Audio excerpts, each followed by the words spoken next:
तो इस कार्यक्रम की शुरुआत हम हमारे चर्चा के साथ करेंगे, लेकिन बहुत व्यस्त समय है। हम जानते हैं हमारे जो चीफ गेस्ट है यहाँ पर पीएचईडी और भूजल मंत्री कन्हैयालाल जी, इनका समय बहुत कीमती हम समझते हैं। इन्हें कहीं व्यस्त कार्यक्रम में जाना बहुत ज़रूरी है। सर, मैं चाहूँगी कि हम आपका ज़्यादा समय नहीं लेंगे, प्लीज़ मंच पे पधारिए और अपने शब्दों से यहाँ सभी को अभिभूत कीजिए। सर प्लीज़ कम।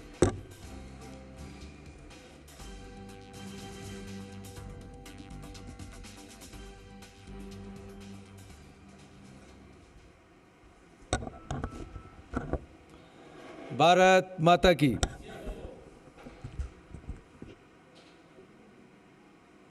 आज राजस्थान का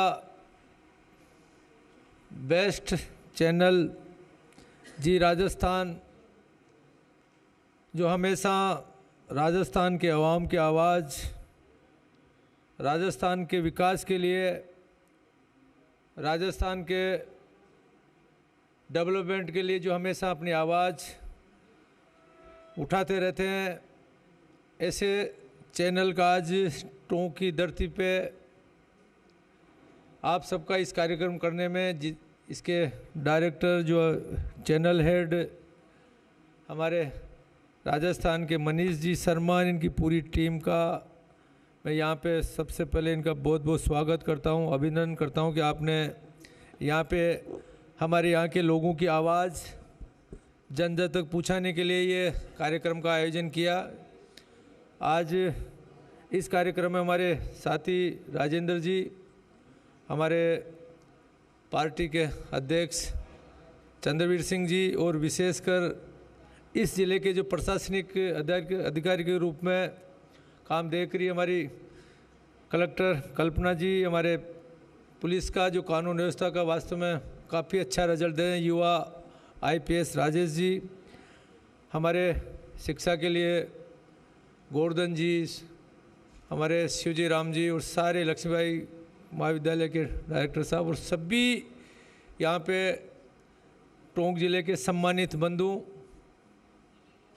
जिस तरह से किसी भी स्टेट को या किसी भी देश को आगे ले जाने में हमारे जन जन की जो कमियों को उजागर करना, और देश की प्रगति में सबसे ज़्यादा लोगों की जन भावनाओं को ले जाने के लिए चौथा स्तंभ जिसको बोलते हैं मीडिया, महत्वपूर्ण भूमिका आपकी है कि हमें जो भी कमी है उसको अवगत कराना, और नए नए नवाचार हम क्या बेस्ट कर सकते हैं, क्या हमें सजेशन दे सकते हैं। तो इसके लिए आपका जी न्यूज़ का हमेशा से बहुत अच्छा रहा।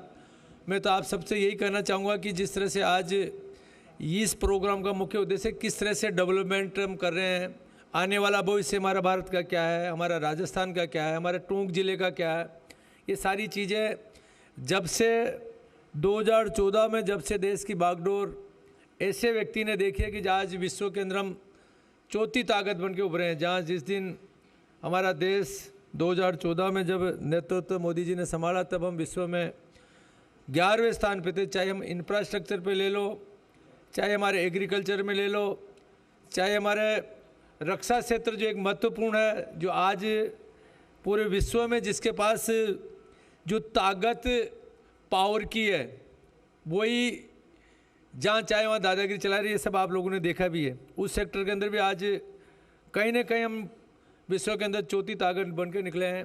या हमारी संस्कृत की विरासत को बचाना हो, हमारी संस्कृति को आगे ले जाना, उस सेक्टर में भी आज चाहे राम मंदिर से लेके हमारे आज ऐसे भव्य कुंभ का आयोजन करने से लेके जितने भी जो आज देख रहे हैं, आज जिन लोगों ने जो कहते थे कि कश्मीर के अंदर कोई तिरंगा नहीं फहरा सकता, और धारा 370 की जब बात आती थी तो कल्पना नहीं कर सकते थे कि ये कोई हटेगी, लोग हंसते थे। आज वहाँ पे अमन चैन लाना, वहाँ पे शांति लाना, आज कश्मीर विकास की गंगा बह रही है, वहाँ जिस तेज़ी के साथ आज बढ़ रहा है, तो सब सेक्टर में हमने बहुत आगे का। इंफ्रास्ट्रक्चर की बात करें तो आज चाहे रोड इंफ्रास्ट्रक्चर हो, चाहे एनर्जी सेक्टर में हो, चाहे हमारे जहाँ इरिगेशन के जो बात हो। और मैं बात करना चाहूँगा विशेषकर राजस्थान की।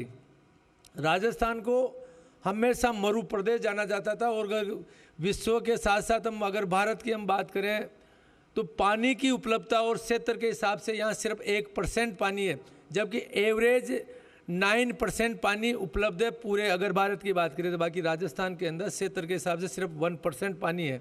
ऐसी जगह पे जो हमारे पूर्व मुख्यमंत्री आदरणीय वसुंधरा जी ने जो एक सपना देखा था और उसकी जो योजना बनाई थी, उस योजनाओं को लागू करने का काम आज हमारे यशस्वी मुख्यमंत्री भजन लाल जी ने जो किया, और विशेषकर उसका बेनिफिट जो पूरी राजस्थान के अंदर जो हमारे पुराने 13 जिले और नए जो 21 जिले हैं, उनमें टोंक जिले का सबसे बड़ा जो बेनिफिट मिलने जा रहा है, इससे बड़ा कुछ भी नहीं हो सकता हमारे क्षेत्र में।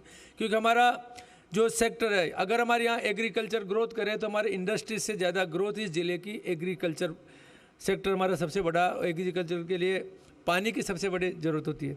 पानी चाहे आपका इंडस्ट्री में हो, चाहे हमारा पीने के पानी हो, चाहे हमारे एग्रीकल्चर के हो, लगभग 2.5 लाख से ज़्यादा जो हमारे पुराने जो स्ट्रक्चर जो बने थे जिनमें कभी भी पानी नहीं आता था। ईश्वर की कृपा है कि पिछले जब से देश के प्रधानमंत्री जी मोदी जी और हमारे यशस्वी मुख्यमंत्री भजनलाल जी 2 साल से जब से, तब तो शायद यहाँ एक तरह से पानी जहाँ पे एवरेज जो बारिश टोंक जिले की 600 mm है, लगभग यहाँ 1300-1400 mm एवरेज बारिश यहाँ हो रही है। तो ये समझ सकता हूँ कि कितना इंद्र भगवान हमारे ऊपर मेहरबान हो रहे हैं। उसके साथ साथ जो तकलीफ जो पानी बह के चंबल के थ्रू, जो बनास के थ्रू सीधा समुद्र में जाता था, उस पानी को रोकते हुए राम जल सेतु योजना के जो आज काम चालू हो चुका है, इससे बड़ा वरदान, इससे ज़्यादा विकास की गाथा कोई नहीं लिख सकता है। लगभग ये राजस्थान के टोटल, अगर हम मध्य प्रदेश और राजस्थान की बात करें तो ये योजना 1 लाख करोड़ से ज़्यादा की जाएगी।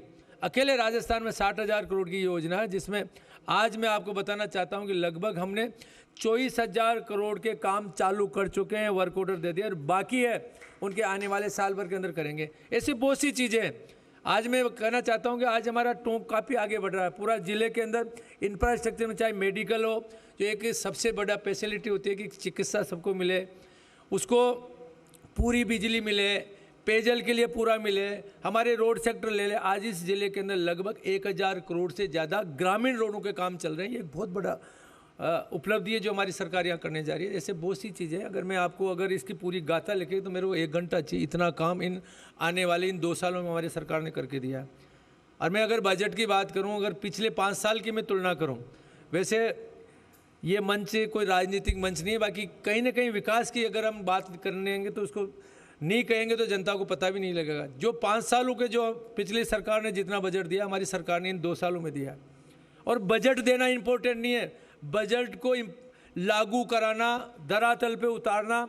हमने लगभग 70% से ज़्यादा कामों का हमने वर्क ऑर्डर देते हुए उन कामों के अंदर हमने लैंड डिस्प्यूट हो या जहाँ लैंड अलॉटमेंट करनी हो, सारे के सारे काम हमने चालू कर दिए। आने वाले 3 साल जो हमारे पास बचे हैं, जो हमारा लगभग 10 तारीख के आसपास जब हमारा राजस्थान का बजट आएगा, जिसके अंदर हम चाहेंगे कि जितना काम उन्होंने किया उतना का पूरे के पूरे काम धरातल उतर जाती है। विकास की बहुत बड़ी गाथा कर रहे हैं। पूरा देश बहुत आगे बढ़ रहा है, देश मोदी जी के नेतृत्व में बढ़ रहा है। आप सबसे मैं तो यही कहना चाहूँगा कि लगता है कहीं पे हमारी सरकार या हमारे जनप्रतिनिधि कहीं है तो जरूर हमें अवगत कराए, 100% सुधार करते हैं। क्योंकि जनप्रतिनिधि का दायित्व होता है कि वो उस जनता की अपेक्षाओं पर खरा उतरे।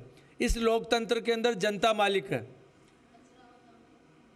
और जनता का चाहते हैं कि उसका पैसे का सदुपयोग, और जो योजनाएं जो जनता के हित की जो बनी, उस योजनाओं का बेनिफिट नीचे आम लोगों तक कैसे पहुंचे, इसके लिए हमारा दायित्व कि उसके अंदर जाएं।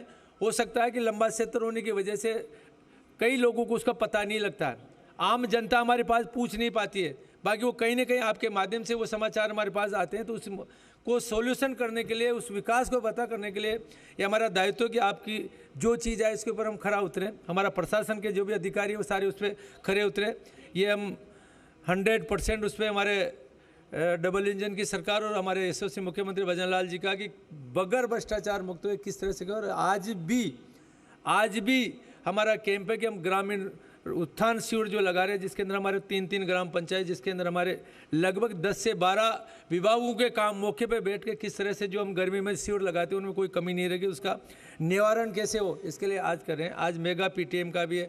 हमारे जो आज एजुकेशन के लिए लगता है कि एक हमारे बच्चे, ये सारी चीज़ें हमारे एजुकेशन के बिल्कुल जिनको पूरी जानकारी, ये सारे गोवर्धन जी ये सारी चीज़ें बताएंगे। मैं तो कहना चाहता हूँ कि पेरेंट्स बच्चों के, उनके लगभग 75 लाख पेरेंट्स आज डायरेक्ट हमारे बच्चों के साथ रूबरू होंगे, तो ये भी करें। बहुत सी योजनाएं हमारे बच्चों के शिक्षा के लिए उनके आज डीबीटी के माध्यम से जो देश के प्रधानमंत्री मोदी जी ने 50 करोड़ से ज़्यादा खाते खोल के भ्रष्टाचार को मिटाने के लिए सीधे डायरेक्ट डीबीटी के माध्यम से जो डालें, चाहे किसानों के कल्याण के लिए हो, किसान के लिए भले के लिए हो, चाहे हमारे बच्चों के भविष्य के लिए हो, जो भी हो, आज डायरेक्ट जो बेनिफिट जा रहा है, ऐसी चीज़ें बहुत सी है। आज एक अभियान चल रहा है कि साहब नरेगा को केंद्र सरकार ने बंद कर दिया। अगर कोई चीज़ होती है जिसके अंदर कोई संशोधन करना पड़ता है, पिछले अगर आज़ादी के हम बात करें, बाद की बात करें, तो बार बार गरीबों के कल्याण के लिए, गरीबों को इंफ्रास्ट्रक्चर बढ़ाने के लिए कई ऐसी योजनाएं आती हैं, उनका नाम बदला गया है। आज अगर उसके अंदर लगता है कि कहीं ना कहीं जब काम करने के बाद में इसमें कोई रुकावट आ रही है, इसमें भ्रष्टाचार ज़्यादा हो रहा है, और ऐसे स्ट्रक्चर बनने जो परमानेंट स्ट्रक्चर किसी के काम आए, अगर उसमें नया चीज़ आ जाता है और उसको गारंटेड, उसको जो साल साल भर तक पेमेंट नहीं मिलते थे, आज मैं आपसे कहना चाहता हूँ कि कई जगह पे नरेगा के अंदर आज ये हमारी देन नहीं है, बाकी उसमें कमी की वजह से 8-8, 9-9 महीने से नरेगा का पेमेंट नहीं मिलता था। बाकी उसमें सुधार करने के लिए जो भी नरेगा के अंदर जो काम करता था उसको जी राम जी एक योजना चालू करी है, उसका अलग स्वरूप बदला, उसमें जो जो कमियाँ थी उसको सुधारते करते हुए जहाँ 100 दिन का रोजगार देते तो उसको 125 देने का काम किया, और जो भुगतान जो हमारा 6-6 महीने में 4-4 महीने आता है उसको हर कंडीशन में 15 दिन में 7 दिन में कैसे उसके खाते में जाए, ये सुनिश्चित करने के लिए ये योजना लेके आए। तो अच्छा काम करने के लिए, अच्छा सजेशन करने के लिए अगर सरकारें कोई लेके आती है और उसमें कोई लोग कहे कि साहब इसको बंद करें, तो ये गुमराह करने वाले भारत की जनता जाग चुकी है। आज IT का ज़माना, आज मीडिया का ज़माना, सारी चीज़ें सामने जाते हैं कि सच्चाई क्या है, गलत क्या है, ये सारी चीज़ें ज़रूर डेफिनेटली आप इस मंच पे आज हमारे टोंक ज़िले के विकास की जो गाथा है, जो भी अलग अलग सेक्टर से जो आएंगे जिनको आप करेंगे, मैं आपसे माफ़ी चाहूँगा कि वैसे तो कि आप मेरे ज़िले के अंदर आए हैं, मेरे को खुशी है कि यहाँ आप लोगों ने आके ये कार्यक्रम रखा, मैं रुकता, बाकी यही जनता के भला के लिए लगभग 130 किलोमीटर दूर आज जो कैंप था वो 12 बजे से ही सारे लोग इंतजार कर रहे हैं। हमें समय, क्योंकि विधानसभा चलेगी, मेरे को खुद को समय भी कम मिलता है कि विधानसभा में जनता की आवाज़ उठाएं या उठाते जिनका हम निराकरण करें या यहाँ रहे, तो इतना समय होगा जरूर करेंगे। आप सबको बहुत बहुत धन्यवाद। राम राम। सर आपसे चाहेंगे कि स्टेज पर आप थोड़ा समय रुकिए। सर प्लीज़ आपसे चाहेंगे कि आप रुकिए यहाँ पे, क्योंकि यहाँ पर आप देखिए कि बहुत बहुत धन्यवाद देना चाहेंगे आपको कि आपने अपना कीमती समय दिया, और हम आपके अत्यंत आभारी हैं सर। जल प्रबंधन और जल सरोकार के विषयों पर हम चाहेंगे कि मनीष सर जी, मैं आपसे आग्रह करूँगी कि प्लीज़ सर को मोमेंटो देके उनका अभिवादन कीजिए। सर प्लीज़ आप 2 मिनट अपना समय प्लीज़ दे दीजिए। तो देखिए हम आपके बहुत बहुत आभारी हैं सर, इतना व्यस्तता। Memento please. मैं मनीष सर से कहना चाहूँगी कि सर को मोमेंटो देके उनके समय की हम कद्र करते हैं, और हम बहुत बहुत आभारी हैं सर कि आप यहाँ पर आए। बुके भी प्लीज़ सर तक। और हम विशिष्ट अब जो हमारे अतिथि है टोंक निवाई से विधायक राम साई वर्मा जी भी हमारे पास पहुँच चुके हैं हमारे यहाँ पे कार्यक्रम में। मनीष जी, मैं चाहूँगी कि आप उनका भी स्वागत अभिनंदन करें। राम साई वर्मा जी, आप